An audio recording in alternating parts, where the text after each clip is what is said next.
Hello travellers, I'm Jo Frances Penn and today I'm here with Merryn Glover, who is an award-winning author of fiction, nature writing, plays and short stories. So welcome Merryn.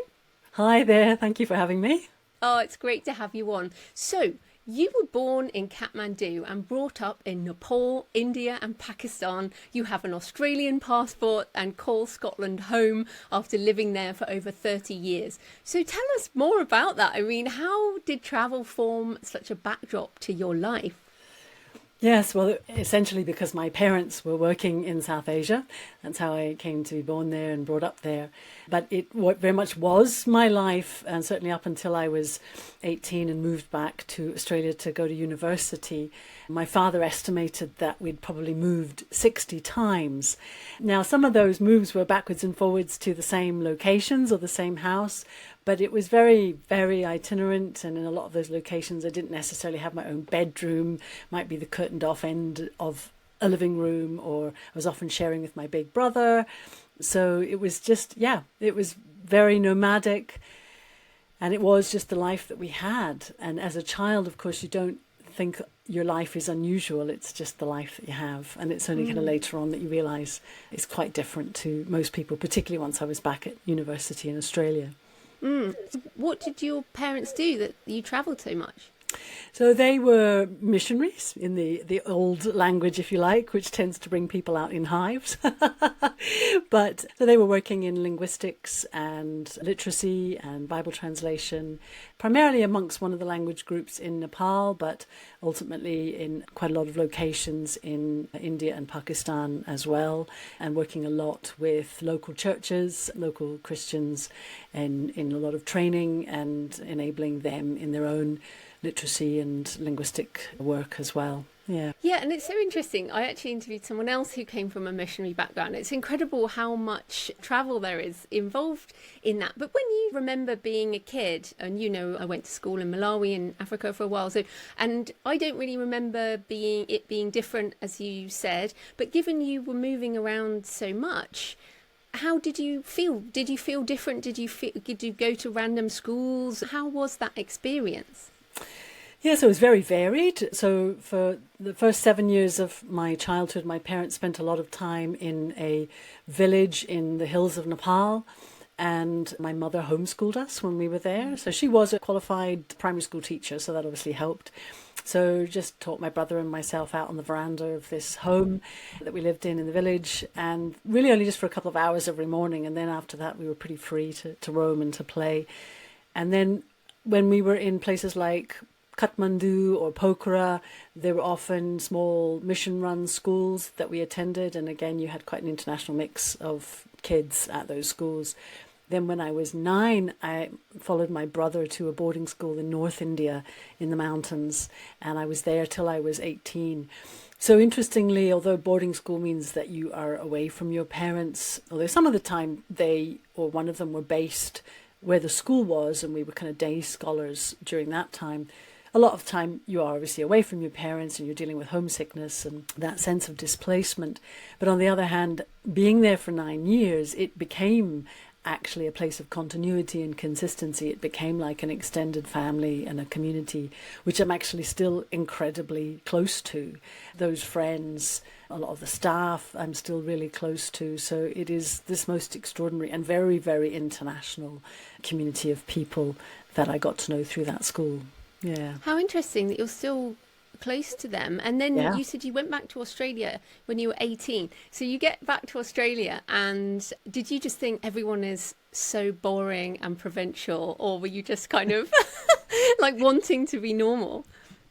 Well, we were based in Melbourne when I went back to university, and Melbourne is a very metropolitan city. I was going to say, that would have been a shock. Yeah. We had gone back for my parents, every 3 or 4 years, they would go back to Australia for anything from a few months to when my dad was completing his PhD. I think we were there for about 18 months in Canberra, actually. And one of the lovely things about where we were based in Canberra, through the National University, there was accommodation for international families, international students, and we were actually accommodated there. I'm not quite sure why. And that was great for me because there were all these kids from Africa and India and what have you running around in this big shared back garden. So that was quite a lovely experience. And the primary school I went to in Canberra was in the area where all of the embassies are. So again, it was by Australian standards relatively international. So but arriving back for university at age 18, again, university is a good time to make a transition because you've got a slightly more diverse mix of people turning up at university. You've got mature age students, you've got a fair international mix because that's what Melbourne is like. And you have people that have varying degrees of relationship to Australia because of their own heritage, from their own family backgrounds. Some of them more recently moved, some of them, their families have been in Australia for generations, but they still have a strong Greek identity or whatever else it might be. So, but I was still probably one of the people with the weirdest accent. People thought I was American, but that's partly just because of the school that I went to. In India, there was quite a strong American influence in weird ways. So that was it was an American-Indian accent mix. I don't think any American would have owned it. And then some people thought I was Irish. But I think university, partly because of the course I did too, I was doing drama and dance and English. And so being different was quite cool at that stage. Yeah. So that was fun. People just thought it was fascinating and they wanted to find out more about it. Whereas friends I know who made that transition back to their parents' country when they were 13 or 14, that was a really hard time to go back because that's when you don't want to be different. That's when you really want to fit in and look and sound like everybody else. And that is a really difficult time to change. But so for me, it was a good time to transition, actually. Yes, we'll come on to your book in a minute, I promise. But I'm really interested in this because my mum brought us back from Malawi when I was going into senior school. So I was like at 12, basically 11, 12. And like you were saying there, like 13 is a kind of difficult time. But for people listening who are thinking, I want to travel with kids, or I want to go live somewhere else, and looking back, I'm grateful for my time away. It was all positive in my mind. Do you look back and think, oh my goodness, it was all amazing? Or were there things that stick out in your mind as that was really a terrible challenge? Or, what can we do to encourage people to live somewhere else with children? Yeah, I look back and I'm very thankful for most of it. I think most of it was an extraordinary privilege. Boarding school is a very mixed experience wherever you are, and that's certainly something that I explore in the book that we'll be talking about a little bit later on. Quite a bit of it is set in a kind of fictionalized version of the boarding school that I went to. So I guess, although there were lots of things I loved about the school and I still love about that community of friends that I'm very close to, just being away from your own family for that length of time when you're still growing up is never going to be ideal. But I think to encourage people, yes, it's a wonderful thing to give to children if you can, to experience other places and other cultures. And it's very different now because when I was a kid growing up, I'm 56 now, so I was born in 1969, and when I was a teenager in India, there was no internet. And so the only way that you could keep up with what was happening in fashion or music or whatever was when friends from school, if they went back to America or Europe or wherever it was for their holidays, and they would come back with cassette tapes of the latest music, or they would come back with the new clothes and stuff like that. And then you would sort of at least have some sense of what was going on. Not much chance of keeping up until you had your own chance to go back to Australia, in my case, and maybe get some new clothes. But so there was a much greater gulf between my experience as a teenager and my peers back in Australia, which in lots of ways, again, I was actually quite thankful for that I wasn't brought up around television a lot, and that my life was much more about the context that I was in, the culture that I was in, and this extraordinarily beautiful place many places that I lived in. Whereas today, kids are not cut off. Wherever you take them, you've got the internet, you've got access to their home culture, and they can speak very easily to their grandparents or their friends or whatever. And in a sense, that's almost a threat, because it can actually prevent you from really embracing the place that you go to if you're too connected to everything back home. And I sometimes feel sorry for people that travel these days, that because there might be this pressure to keep sharing everything on social media and engaging with everybody, that maybe we don't give ourselves the opportunity to just really soak up the place that we're in, to really absorb it, really enjoy it, really relate to the people that you're meeting on the ground, rather than being so constantly connected to everybody back home. So there's real pros and cons about it now. But yeah, definitely I would say to families, and I've been quite interested in listening on this podcast. In particular, you've talked a lot to people about things like the third culture kid experience, and people who've been brought up overseas or bringing up their own children in other cultures and contexts. And I think it's a really rich experience. And there is a huge amount of resource now to help families navigate that in ways that support their young people. And I just think in the world that we're in today, more than ever, we just need to listen to one another and learn from one another. And the best way that we can do that is to get to know people who might otherwise seem different. Because once we have proximity, once we have closeness to people, and often that means physical closeness, actually meeting somebody and chatting over a chai, or that actually we realize our shared humanity is much more powerful than anything that divides us. Yeah, absolutely. And being in someone else's country when it's not yours, it means you have to be respectful and think about what's important in that culture. And I think that helps you appreciate that culture differently. Yeah, and I think that's a really important attitude for people to embrace, that we're really careful not to treat other people's countries like our playground, that because we've paid for an air flight and a visa or whatever, that somehow we're entitled to use it like a theme park. It is their home, it is their country, it is their culture. It can't be reduced to a few stereotypes and cliches. There will be complexity, and it's really important to learn how to be a good guest in that context, and not to always just try and beat people down to the cheapest price, not to necessarily wear the stuff that might be appropriate in our own context. Actually just do a little bit of homework to find out what is acceptable, what is courteous in that context, and it will really pay dividends in terms of people actually being glad to welcome you there, and actually often really looking after you well. Well, let's get into the book. Your novel, A House Called Askival, there is set in an Indian hill station. So tell us about what is a hill station, and Mussoorie, and have I said all these things right? Yeah, sure. So I probably say a house called Askival. Askival is actually the highest mountain on the Scottish Hebridean island of Rum. And it's actually a Viking word. There's Askival, Trolloval and Halaval. It sounds like something out of Lord of the Rings, but that's the names of these mountains on the island of Rum. So you might wonder, why is there a house called Askival in a story set in a North Indian hill station? And that is partly because of the nature of what hill stations are. They're these generally, up, as it says on the tin, up in the hills, up in the mountains, these towns that were set up pretty much during the time of the British Raj by the British to provide an escape from the heat and the disease of the plains in the summer. So it was kind of like summer resorts that they would go to, particularly the Mem Sahibs and the children during the hot summer months. They were also locations for military cantonments, military convalescent hospitals. A lot of boarding schools gradually were being established there. There was often an idea that if young girls were brought up in the heat of the tropics, that this would negatively affect their development.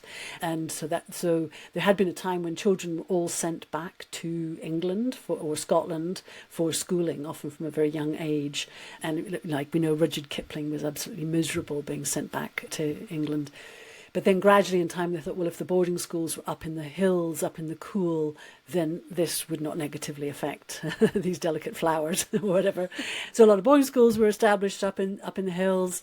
And then, in fact, probably the most famous hill station that people might know about is Simla in India. And that is because the viceroy would actually move his entire government from Delhi up to Simla for the summer months because it was just so hot to try and function in Delhi during that time. And so because of that, Simla was a place where people kind of had to behave because it was official and the government was there. Whereas the hill station that my book is set in, Mussoorie, which is where I went to school, actually was the kind of party town. It developed a reputation for being a bit louche because the viceroy wasn't there, people didn't have to behave, and they didn't. So there were lots of fancy hotels and balls and ice rinks and malls and bandstands, and it was very much the season. You know, we hear about the season in London, whereas in these hill stations, they would have their summer season. People would be promenading up and down the mall, and it was the places to be seen and to see and to connect and all of that kind of thing. So they were a very big institution in the days of the Raj. And then, of course, after independence, they've just over time converted into holiday destinations for the Indian middle class in particular, but also tourists. And they have varying different degrees of kind of planning permission. So some of them have become just completely overrun, like holiday resorts anywhere.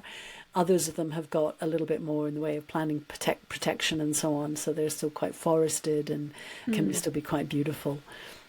Yeah, I was recalling then, we should say, when you said the mall, did you mean like a street that people would walk along or a shopping complex? The street that people would walk along, yeah. I just thought, because Americans might be thinking, what, these massive shopping complexes? No. It's a kind of English term, I guess, isn't it? The mall. Yes, the mall down to the Queen's house, to the palace. So for those people listening. But yes, in the hill stations, the ones I've kind of seen on TV and stuff are very green. Were there tea plantations at some of them as well? Some of them definitely, like Darjeeling is another quite famous hill station, and it had tea plantations. A lot of the ones further south in India had tea plantations as well. Mussoorie didn't. They were very forested. They were often very well known for hunting, so that was another big pursuit in the days of the Raj, was the hunting. And so because of these forests, they were very popular for that. The one Mussoorie that I lived in and my book is set in actually recently featured on an episode of Race Around the World. So if anybody wants to see it, you can catch it there. And Mussoorie was actually called Queen of the Hills. That was its name because it was beautiful. And it's kind of actually two sister hill stations, Mussoorie and Landauer. And Landauer was originally named after a Welsh place called Landauer or something or other.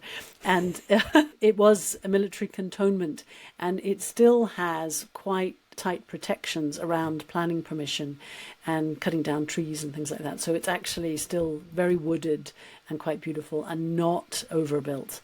So that's actually quite a mercy. But what I was meaning to say in all of that was that the reason that the house of my novel is called Askival is because there was this tradition in the hill stations. As these properties, these colonial bungalows, were built by the Raj, they would name them nostalgically after home. So the first and oldest house in Mussoorie is called Mullingar, named after a place in Ireland, because it was built by Captain Frederick Young, this Irish military man. And the school that I went to was called Woodstock, not named after a rock festival in the US, but named after a novel by Sir Walter Scott. And actually there's several houses in Mussoorie that are named after Sir Walter Scott novels.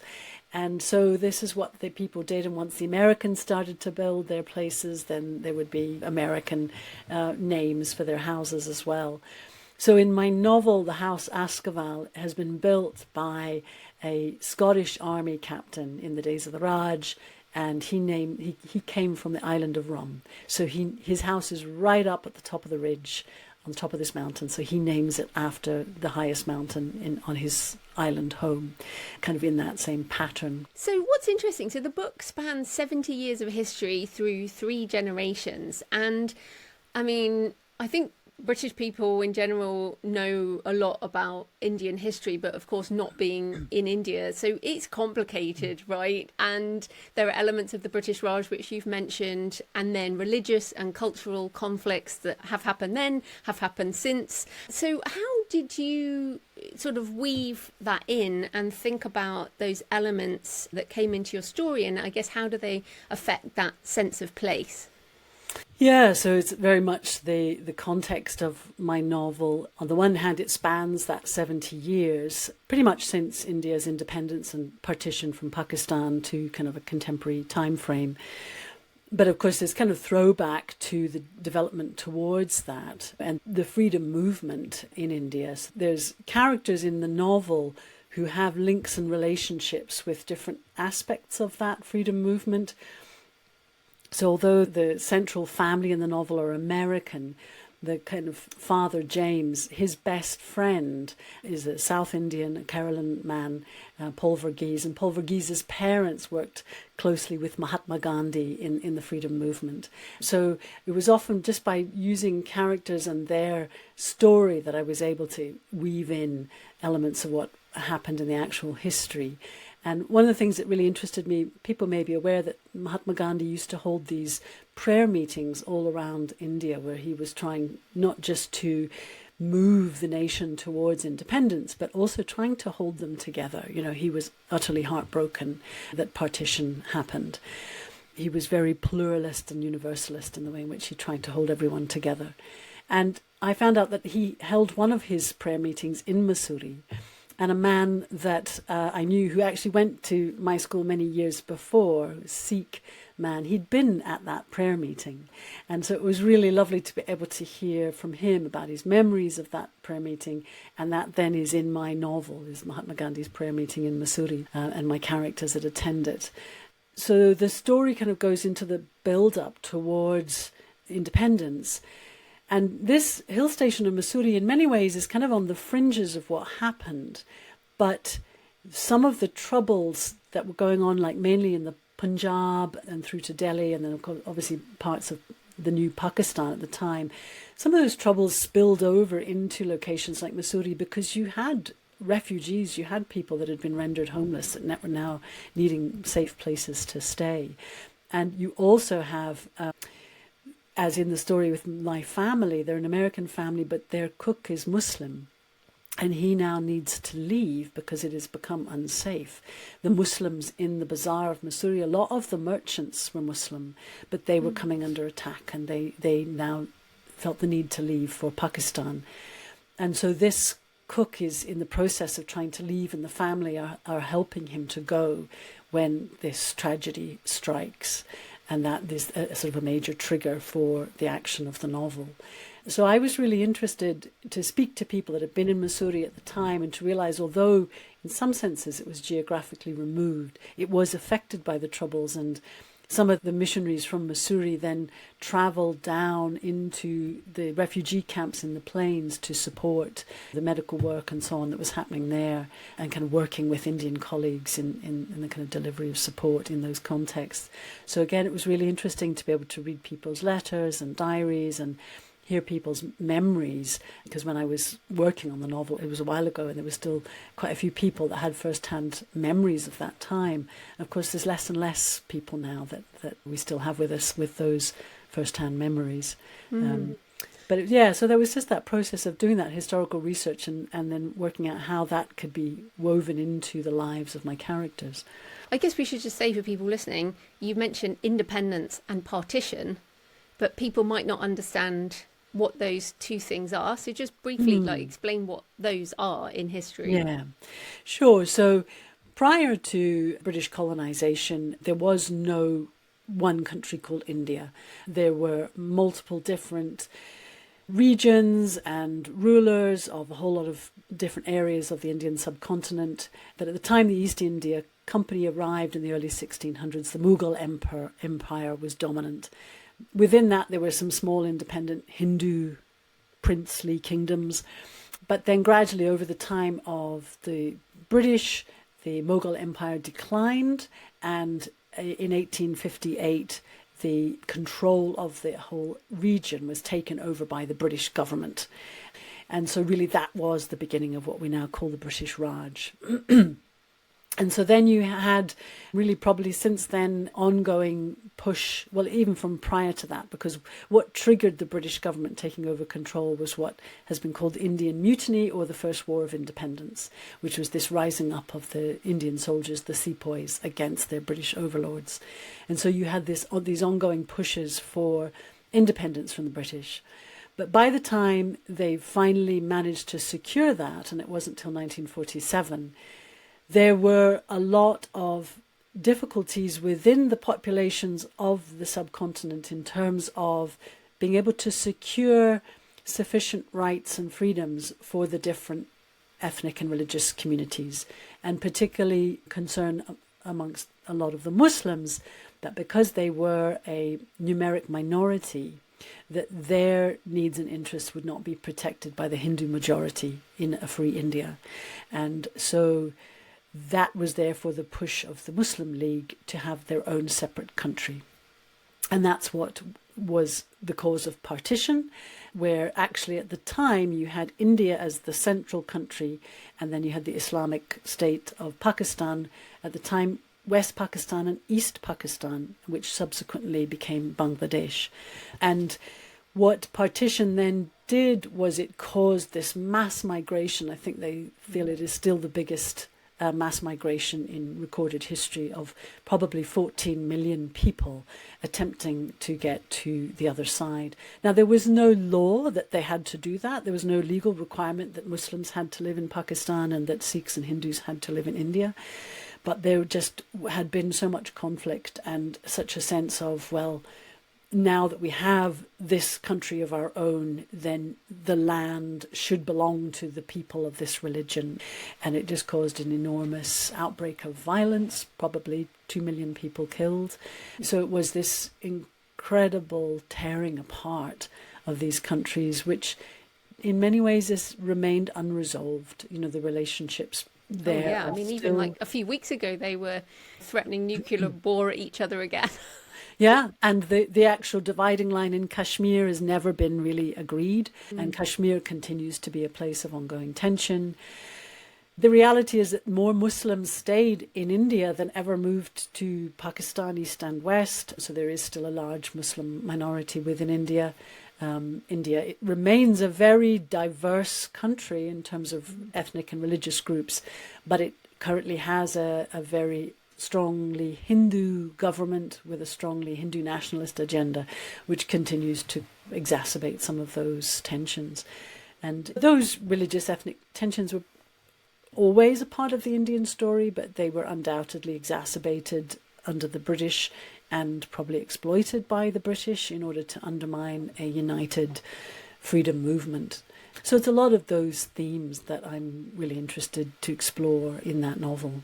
Yeah, I heard someone describe India, which is like one word, as it's more like Europe in that all these different ethnic groups, all these different languages, all these different people who fought each other for generations, all supposedly grouped under one country name, which means, of course, it's never going to be... I mean, there are so many languages in India, and which is kind of crazy. And the other thing about partition, if people look into it, when we think of refugees, we think of people going in one direction, so fleeing over the border in one direction. But this was people going in both directions, in opposite directions at the same time. Yeah. So, as you said, when you think about the logistics of it, it's crazy and a time of upheaval, as you say. But then coming then to the very obvious fact that you're not Indian, you're not Pakistani, and then you're writing a novel, obviously, which is set across these difficult times. So how does being an outsider, and I think being an outsider gives you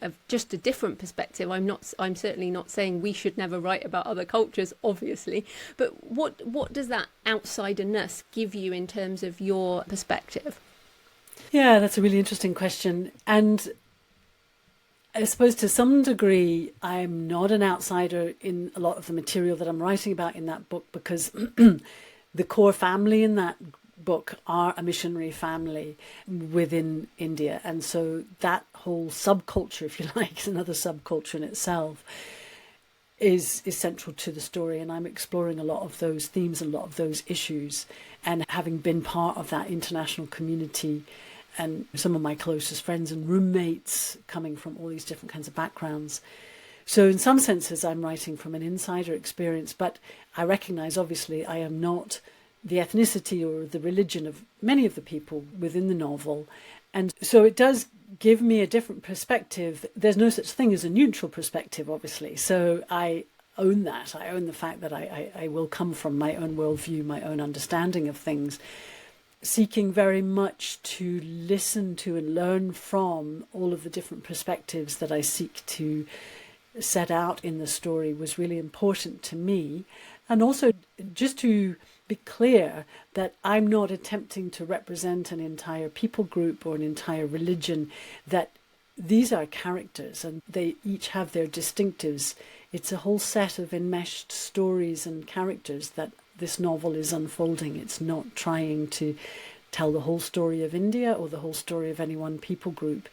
And, so there's a sense in which a book about partition written by somebody who has been born and brought up in India and is Indian by ethnicity and all the rest of it is going to be a very different perspective.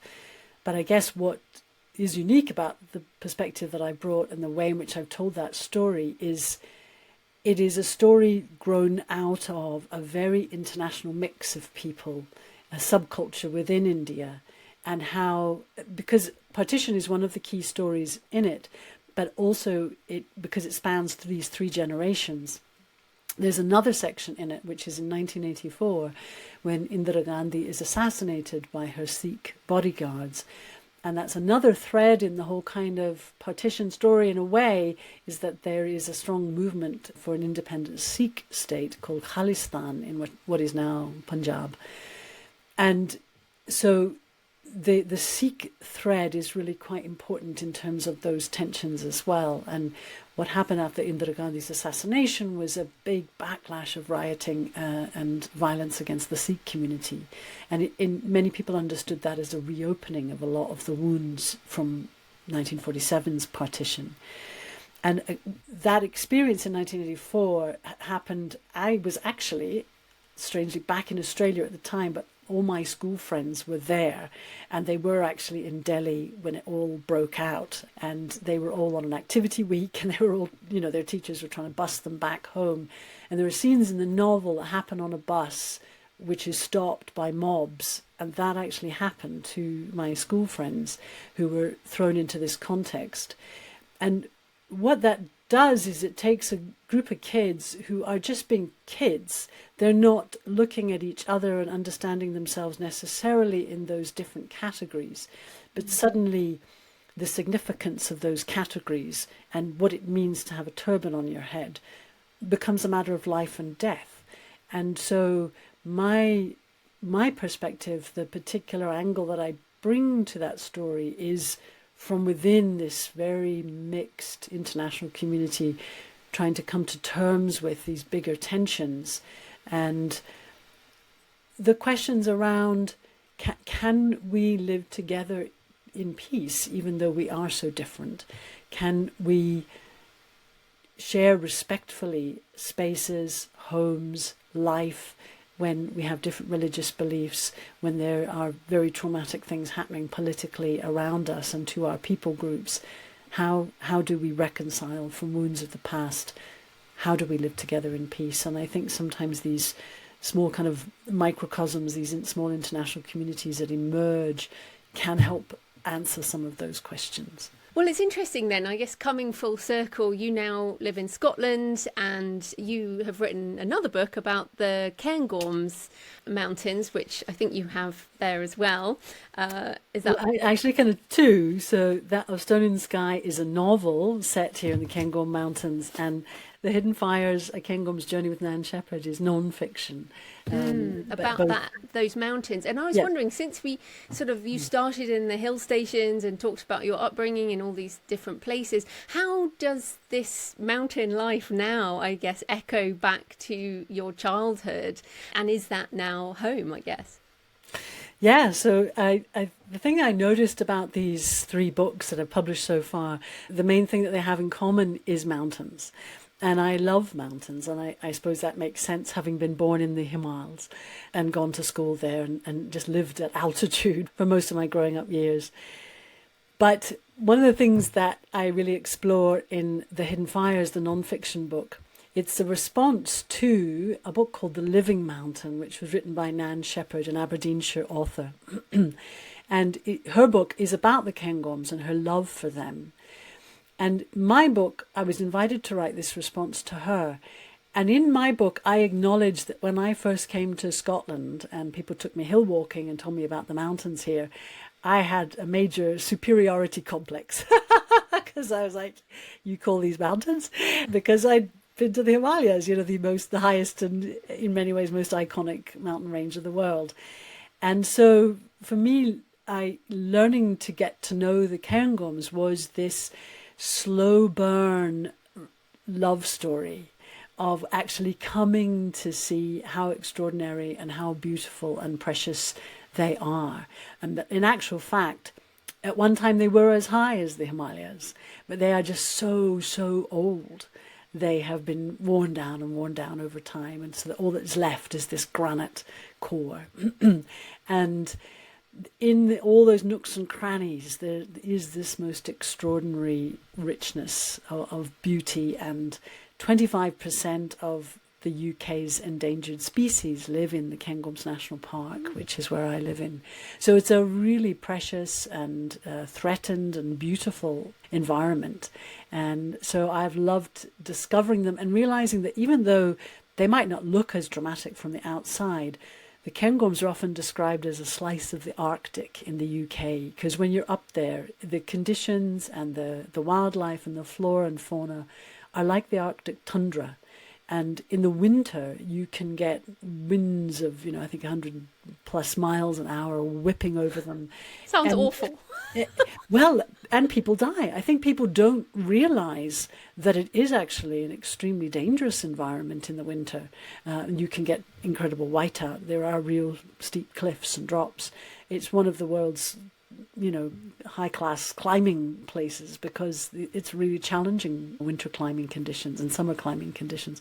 I'm not a climber, I should say. I'm just a happy hill walker. But yeah, so for me, it was this discovery that actually this is an extraordinary mountain range. And in Scotland, over on the west coast and Skye, where you get the much more kind of pointy, rugged mountains as well. Very, very different to the Himalayas, but very beautiful. And I love being in mountains. I love that sense of height, that sense of perspective that they give you, the sense of beauty and wonder, and that you can have both the sense of being small in this vastness, but just the sense also of how special it is to receive that, to be present to it, to be alive to it. And yeah, so that is something that has gone with me everywhere I've been. Yeah, I love this feeling of insignificance. I get it, I guess, in historical places, even like I talk about Gothic cathedrals, I feel it in those places. Anywhere where you realise that your life is really tiny, and then it just helps put everything into perspective. And again, you say you feel grateful for that moment, and then against these mountains, as you say, so old, we just can't appreciate the span of time or the span of space or any of this as little humans. But yeah, I guess some people don't like that feeling, but it feels like that is something that you recognise as well. Yeah, I think for me it is both a feeling of being quite small in the vastness of it all, but it doesn't mean your life doesn't matter. It's that extraordinary paradox that although the universe is vast and time is vast and we're just a blink of an eye in it, actually each and every one of us is precious. And I remember somebody once talking about the fact that when a newborn baby is born, we often talk about this as a miracle. It just feels like something miraculous and extraordinary in this new life, this new being. And this person said, and when did you stop being a miracle? You never did. And I think it was Einstein who said you either treat the world like nothing is a miracle or everything is a miracle. And I think I'm in the second branch, the sense that actually everything, including each and every person, is extraordinary and is special and is a one-off. And each and every moment that we get to be here is a one-off. And I think particularly in mountain spaces, or as you say, cathedrals, and I think those Gothic cathedrals are often designed to give you the sense of the greatness of the outdoors. Ironically, in a way, aren't they? They're indoor, but the sense of height, the sense of the heavens, the sense of vast trees and skies and stars. In a strange way, you're right inside, but they're lifting you out. And so, yeah, I find it's the bringing together of the vastness and then the preciousness of the fact that you exist, that you're here, and that you do matter. Yeah, well, that's fantastic. Right, so this is the Books and Travel podcast. So apart from your own books, what are a few books that you recommend that resonate with what we've talked about today? Yes, obviously India books. I'm a great lover of books and things about the subcontinent. Probably the most famous one that also covers that history of independence and partition and India and Pakistan is Salman Rushdie's Midnight's Children. I actually read it when I had hepatitis E in Kathmandu. That was a very strange state of mind to be in, but I just think it's extraordinary. Then there's a novel about partition written by the Indian author Khushwant Singh called Train from Pakistan, which is very much, I suppose, that insider perspective. Kiran Desai, her mother Anita Desai is another extraordinary writer, but Kiran Desai's book, The Inheritance of Loss, won the Booker Prize 10, 15 years ago. And that's set in Darjeeling, so it's another kind of hill station story. William Dalrymple's books, written lots of brilliant books about India. The City of Jinns is his book about Delhi, Age of Kali, and then a whole series about Mughal Empire and the East India Company. He's one of the most eminent historians about India. And then if you want to know more about the Cairngorms, then Nan Shepherd's book, The Living Mountain, has sometimes been hailed as the greatest work of nature writing in the UK. And it's very short, it's only 30,000 words long, but you can return to it time and again and find something new every time. It is a small masterpiece. Yeah. Brilliant. So where can people find you and your books online? So my website is www.merrynglover, that's MERRYNGLOVER.com. So find me there. I'm on various bits of social media, but not my favourite places to be, really. So on my website, you can always find a way to email me, and I do always reply. And yeah, I always love hearing from people. So. Brilliant. Well, thanks so much for your time, Merryn. That was great. Yeah, thank you, Joanna. Great to chat.